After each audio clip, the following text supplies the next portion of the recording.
Greetings. Welcome to another Komodo Pioneers podcast. My name is E. Giuliano, and right now we're speaking with Juan S. Galt.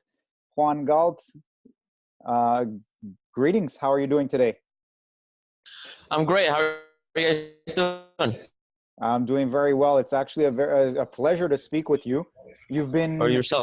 yeah, you've been involved with Komodo for about over a year now. How is that going, and what got you interested in the beginning? I actually got involved with Komodo back when it was called SuperNet. It was like 4 years ago. Mm. It was one of the first. Like I was working as a journalist, and so if you look back, like one Galt, SuperNet article, I them on Bitcoin Magazine, on Cointelegraph. So I was really fascinated with what SuperNet was doing and the idea of atomic swap exchange and all this. And so I got into talking a lot to James and started learning a lot from James. He was kind of like, I think he kind of mentored me in the sense, even though we never kind of named it like that. And a great deal of my knowledge about James in Toronto that I was sort of kind of learning from. And so I actually did, like, I wrote some of the Wikipedia content from the old Wikipedia for SuperNet. And after the journalism, I sort of started doing some of the wiki documentation for SuperNet and stuff. And then eventually I kind of phased out and I started working with our crypto communities and continued to do journalism. Then last year, when the Supernode sort of network kind of was born, I knew that this was coming eventually. So I got in and I said, well, artists, and we have the development talent to run the full node, and I'll provide some marketing support and all this. So that's kind of the idea. And I mean, I really like I think atomic swaps are a game changer. So Yeah. Definitely. Well, yeah, this is true. You have been around the space for a long time. You've been producing media for cryptocurrency, like you mentioned, wikis and articles and other such things. So you've definitely been spending a lot of time going through different projects over the years. And the fact that you're interested in Komodo to this level says a lot to me, at least. That's great. So you have a team working with you. Is there anything that you wanted to add about any of your teammates?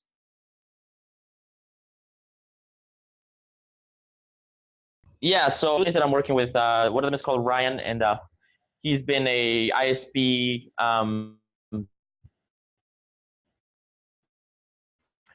infrastructure kind of 5 years. He was basically the chief technical officer of a Canadian wireless ISP network, which uses this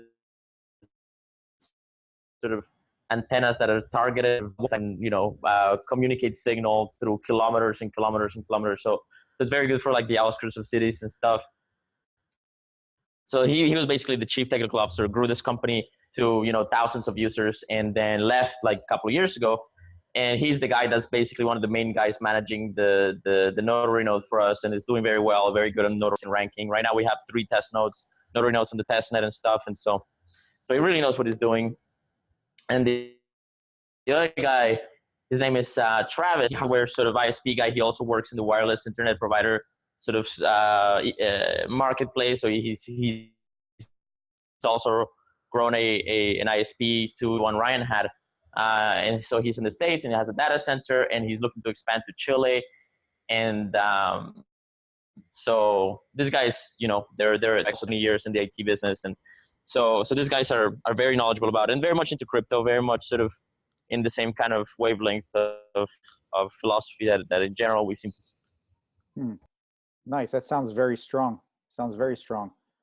Wow. And then of course yourself, you've got a lot of, like we mentioned, a lot of experience under your belt, and you've done a lot for Komodo, the brand Komodo, the awareness of Komodo, just spreading information and making content for people. So that's been pretty helpful for the Komodo community. I think something that I'd like to speak to you about is partially the business strategy and partially about this legal protections stuff that you're talking about here. Would you like to say anything to start with about Shenlong's Den or the business strategy, or moving in towards the legal aspect of things?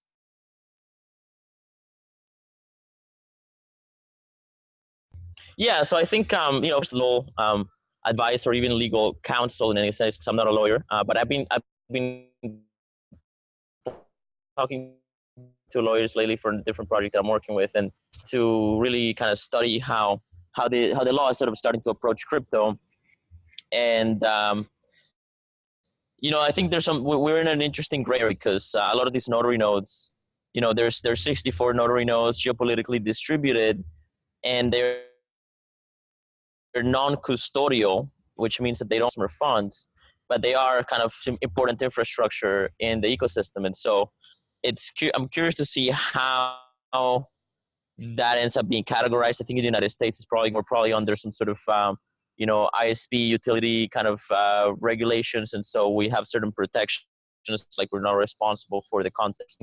Um, but this kind of conversation is going to keep moving forward, and I think we need to sort of take a leadership role, or at least we can possibly take a leadership role in exploring those legal questions, rather than kind of drive blindly and hope for the best. Mm-hmm. And so my and if people are interested in this, is to create some kind of private community where we can start bringing in some of these fintech lawyers and whoever wants to join, and Komodo SuperNet leaders, and start talking a little bit about this. Maybe get pay a retainer and have some lawyers sort of do some research for us and prepare some of the sort of legal defense arguments that we might need in different countries and stuff, or at least have that resource available, not just for notary nodes, but also for the ICO startups, user platform, et cetera, et cetera. So that's the vision that I have, and it depends on some degree people sort of interest in this, and if they think that it's sort of like how important is it, and how valuable it is, how viable it is. I really appreciate that, actually, because this is one of the main reasons why I was so excited to speak with you, because this is something that could very well be extremely important, and I appreciate your forward looking and thinking about what might come, and how can we be protective of ourselves and of what we're building here. I think that's extremely important, and I appreciate and I thank you for having that type of forward-looking vision, and taking the initiative to bring this up. And so it seems like using notary nodes can help push that legal aspect forward. I just wanted to go back and just confirm, you were saying that these notary nodes are non-custodial, meaning that they don't hold the customer's funds, and so that can make it kind of a gray area legally. That's what you were saying, right? There was a little bit of a cutoff. I want to make sure. Yeah, that's sort of what I'm seeing. And again, I'm not a lawyer, but because they are non-custodial, that bypasses certain kind of banking legislation in certain countries. But at the same time, they are sort of kind of critical infrastructure for the delayed proof of work side of things. So it's an interesting gray zone, and yeah, so that's a topic that we're gonna want to be exploring, and ideally have a leadership position in. Great. Well, it's not just us. Like this is the same model in general. This is hang on a second, the bus is going by. In general, this is a dilemma that a lot of other cryptocurrencies are going to have. Anything delegated proof of stake is going to have to some degree this question. So you're talking Steemit, EOS, anything that's delegated proof of stake as in general in a similar position. So there's going to be interest in developing such a kind of research group, if you will. Yes, indeed. And we can expand to that, and we can start collaborating with other decentralized exchanges and stuff. And so this can be big if people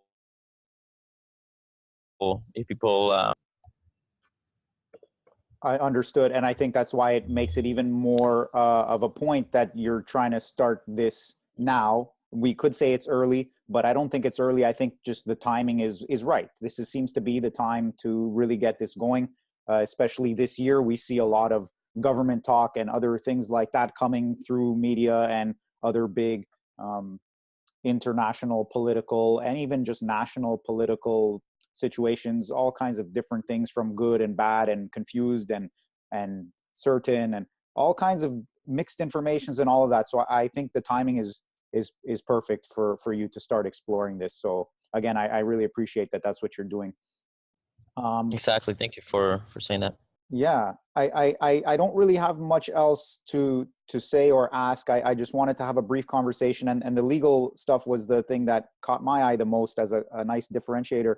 And if there's anything else you wanted to share, if there's anything else you wanted to share about your project or about yourself or any other information you want us to know, this is a good time to do that. Yeah. So okay. So another an important part of the way that we decided to launch this candidacy for Komodo notaries is we want to take 15% of every new notary node as a revenue and put it in this Shenlong's Den thing. And that money can be going to the legal exploration. It can be going to a variety of other efforts that I think are really important in Komodo, right? I think that we need to on Barter Dex interface further. We can make that wallet even better, even stronger if we make it actually hierarchical, deterministic for all the tokens that are in it, like you would Jax or Exodus or Coinomi.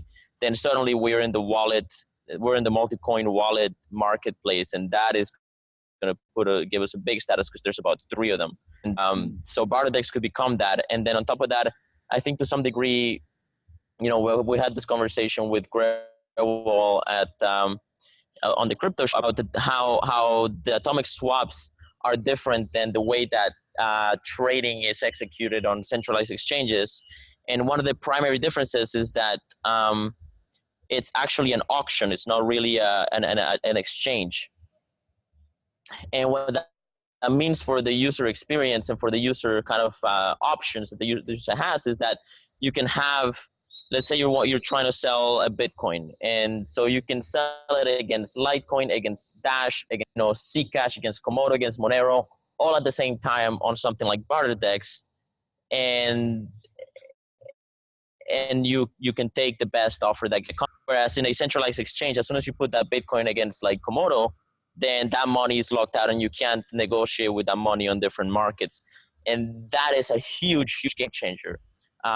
It's to me, it's a massive improvement of negotiating potential, and it's something that was different than any other marketplace because all these marketplaces are centralized. And I'm not a financial markets expert. You know, maybe there's some marketplace where you can do that in, but I certainly haven't seen this exchange, and or any other exchange for that matter. So that is going to change because that's such a fundamental thing in BarterDex. The user interface may actually have to adapt to reflect that potential rather than try and be like a normal trading engine for it made perfect sense that BarterDex was developed in GUI to be similar to a normal trading engine. But I think going forward, smoother and faster and more interesting. We may, you know, this is just my personal opinion. I'm not an engineer, but we may need to consider a new kind of exchange and sort of build it with that kind of potential, the unlocked potential in mind. And so I like to sort of, you know, explore that, maybe talk to people, work with our notary nodes that want to sort of fund this kind of development. And this is where the business development side of things goes. Like, you know, we would look at whatever people in regards to things that they want to do for Komodo, and then we would pick like maybe 2 or 3 that are really, we think are the highest reward for the cost type of thing. Maybe the legal, maybe the BarterDex sort of GUI development, and sort of take that as kind of our mission this year, and sort of try to move that forward and fund it, and you know, be kind of like a business development side of things. And that would be something that I would be that would be like my big responsibility. And then I would sort of try to find people that want to get in on this and sort of bring their experience and stuff. So that's kind of what my vision is for Shenlong's Den and for the business development side of things. Wow, I'm impressed. That sounds really good.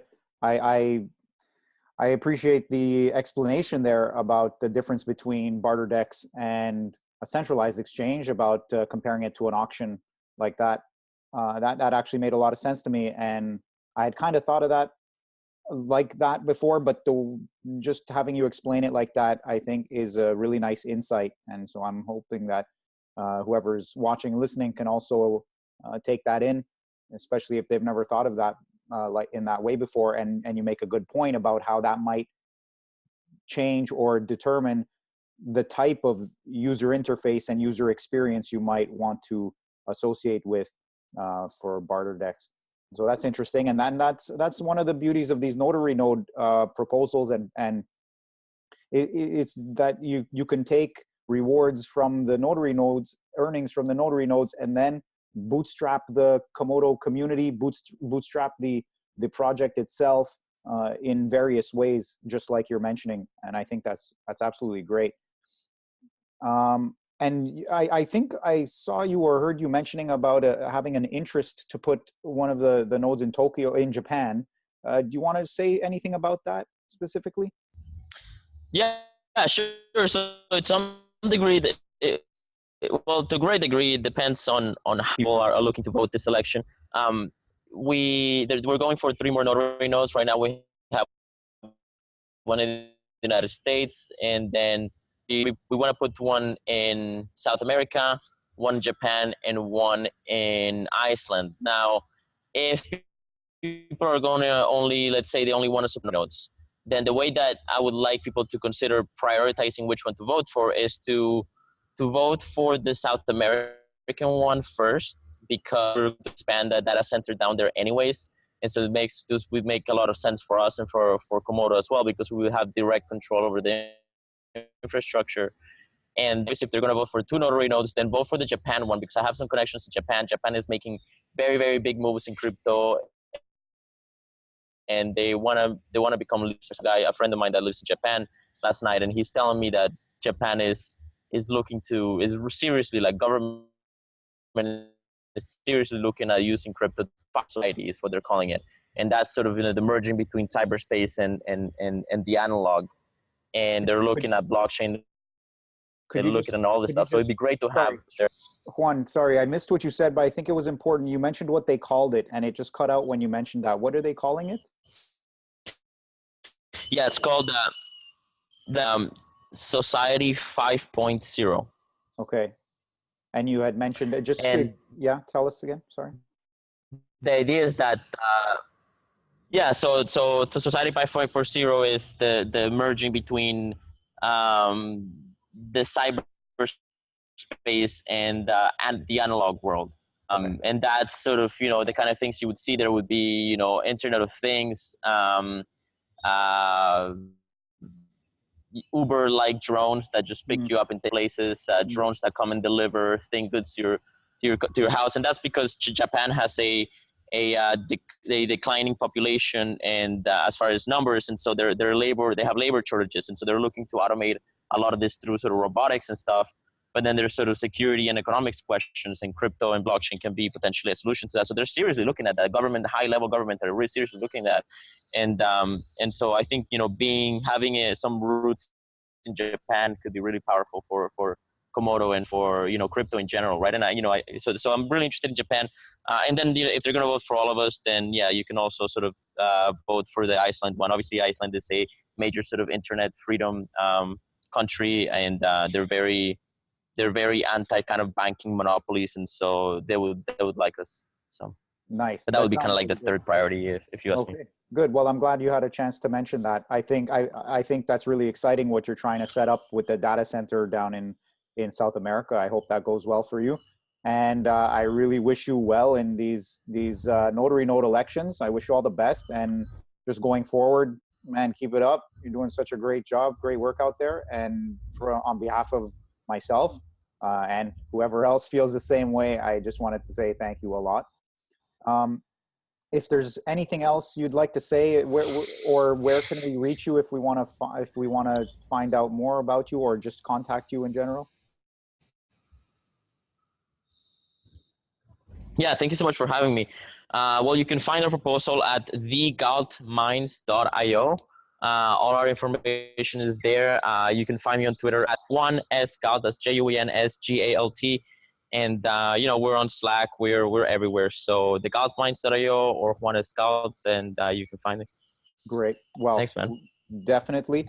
I think that's going to end it for today's podcast, this conversation right now. But again, thanks again, Juan. Goodbye until next time. And everybody else, goodbye until next time. Take care.